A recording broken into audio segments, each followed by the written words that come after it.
Halo Lur, gimana kabarnya?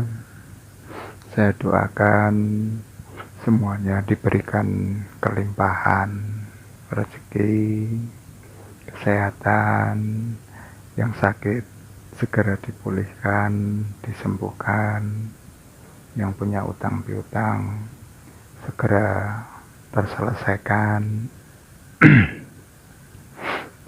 yang lagi sedang mencari pekerjaan dimudahkan segala urusannya. Oke Lur, kembali lagi bersama Lek Paidi di sini. Kita bincang-bincang lagi. Sebelumnya minta maaf, lama nggak bikin video nih karena kebetulan lagi banyak tamu datang ke rumah, jadi nggak sempat bikin video. Jadi kemarin terakhir videonya tentang sedekah ya,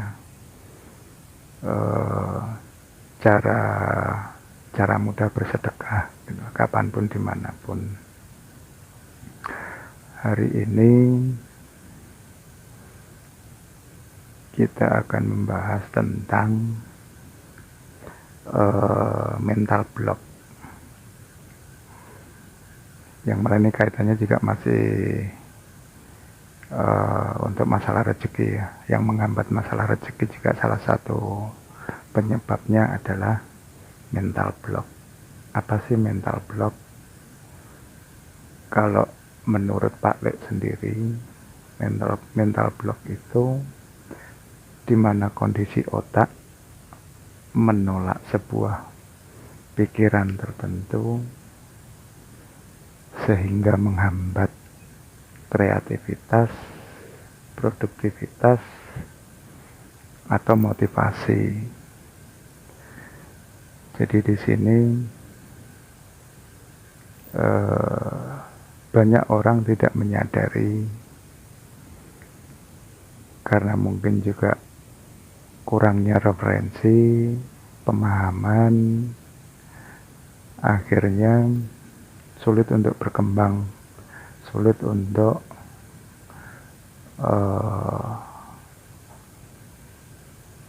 meraih kesuksesan, mendapat kehidupan yang layak, karena dari pribadinya sendiri yang tidak mau berproses.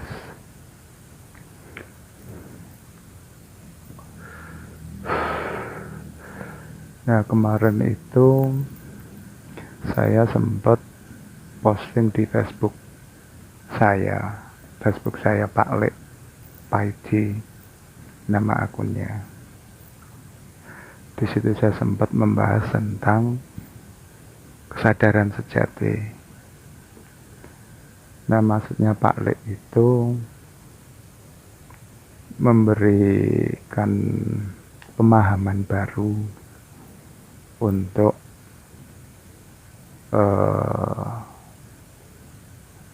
teman-teman maupun orang-orang di luar sana yang masih kebingungan dalam pencarian jati dirinya maupun mengenal diri pribadinya. Ini sangat penting karena apa? Bahwa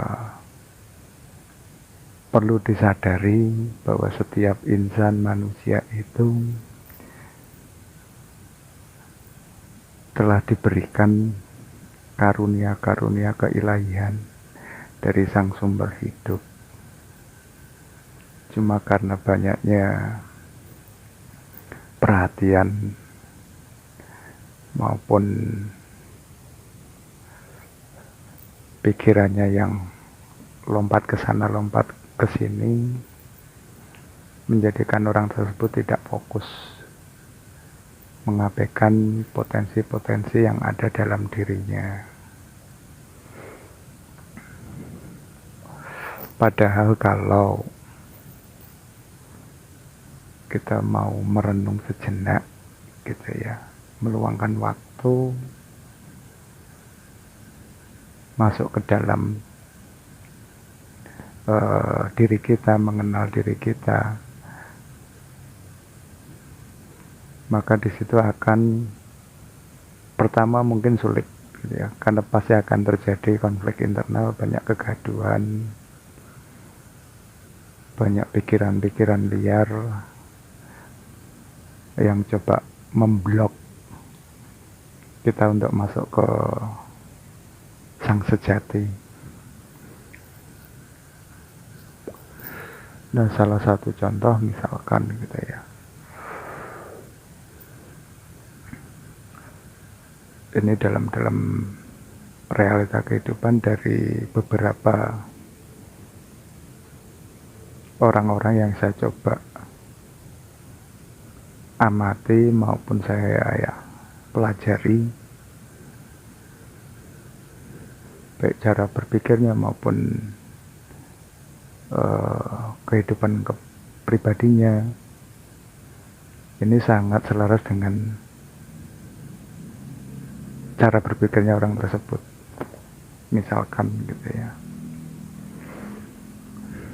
ada salah satu tamu saya, kebetulan dia seorang pedagang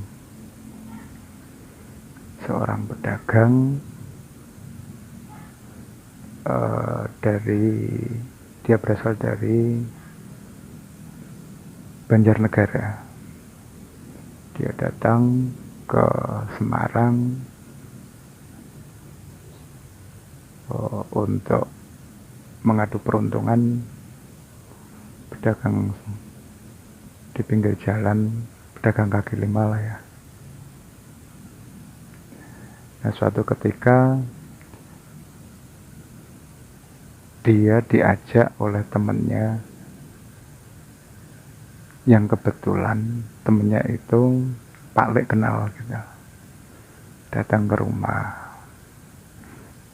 Terus dia bercerita bahwa intinya kenapa dagangannya saya kok sepi. Saya sudah mencari jalan keluarnya ke sana kemari, tapi tetap aja sepi. Apakah ini ada yang niat jahat kepada saya atau ada yang nggak seneng? Nah, paling coba gali dari orang tersebut, apa yang menyebabkan dagangannya sepi. Dan ternyata usut punya usut,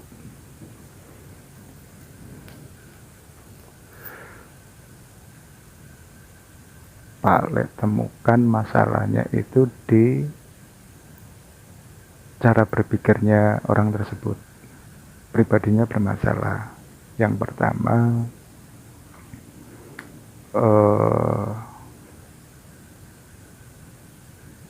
dia selalu berpikir ketika dagangannya sepi,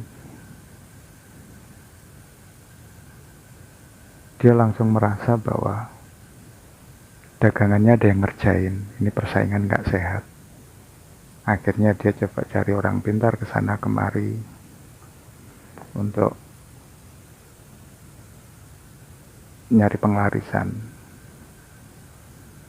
Yang ada duit udah keluar banyak ke sana kemari, yang ada malah dikerjain dari orang-orang pintar itu. Tiap berapa bulan harus datang, bahasanya untuk ngecas ininya lah, amalannya atau gimana gitu.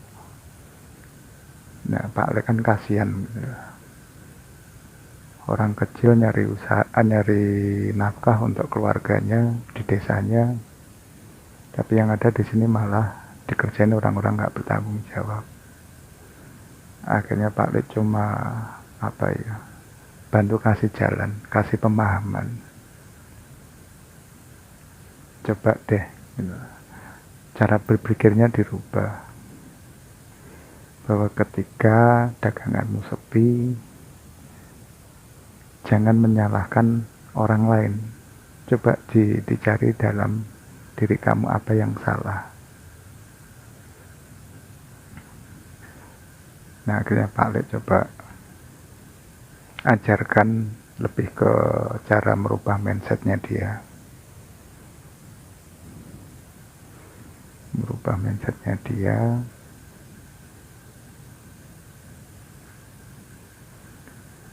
Nggak perlu kamu ke orang pintar, ke dukun atau kiai atau ustadz manapun yang katanya bisa memberikan ilmu penglarisan atau apa. Kamu sendiri pun bisa, kamu sendiri pun mampu. Kalau nggak percaya, saya kasih tata caranya, kamu buktikan sendiri. Kamu buktikan sendiri.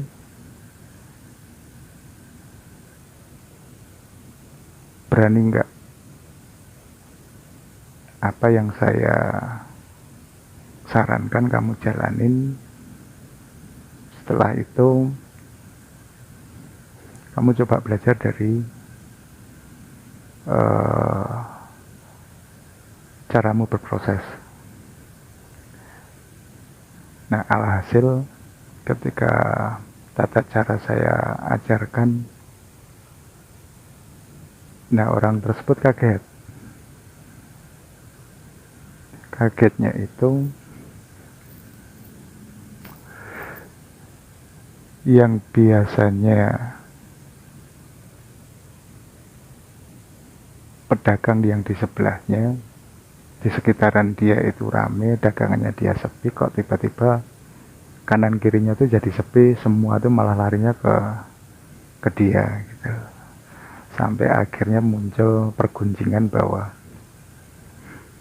orang Banjarnegara ini dibilang yang main dukun lah atau apa segala macam. Akhirnya dia datang lagi ke saya bercerita bahwa ini ada kejadian seperti ini, saya dituduh main guna-guna lah, main dukun apa segala macam.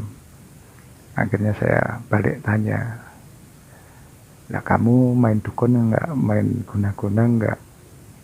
Kan ini semua kan atas usaha kamu sendiri, atas usaha doa kamu sendiri, ikhtiar kamu sendiri dengan Tuhan kamu, agamamu, apa yang kamu yakinin dengan tata caramu. Semua kan murni usaha kamu, bukan dari saya. Nah, dari situ dia akhirnya muncul kesadaran bahwa oh, berarti selama ini saya cuma dikerjain dari orang-orang pintar tersebut. Ya sudah, anggap itu suatu pembelajaran yang berharga, bahwa diri kita pun juga sebenarnya mampu kok. Diri kita pun juga sebenarnya punya kuasa kok. Cuma kita nggak menyadarinya aja. Kita nggak mau menggalinya untuk lebih. Ya mungkin itu aja yang bisa saya sampaikan teman-teman, bahwa intinya setiap insan manusia itu sudah dibekali dengan karunia-karunia keilahian. Gali potensi dalam dirimu, bangun kesadaranmu, kuatkan keyakinanmu, titik keimananmu, minta dibimbing dengan sang sumber hidup, maka sang sejati akan membimbingmu. Inner powermu akan bangkit, intuisimu akan membimbing. Sadari itu. Oke, gitu ya teman-teman. Kali ini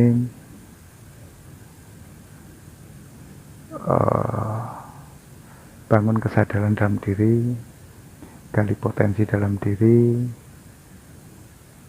untuk menggapai hidup yang lebih baik dan semakin baik lagi. Terima kasih.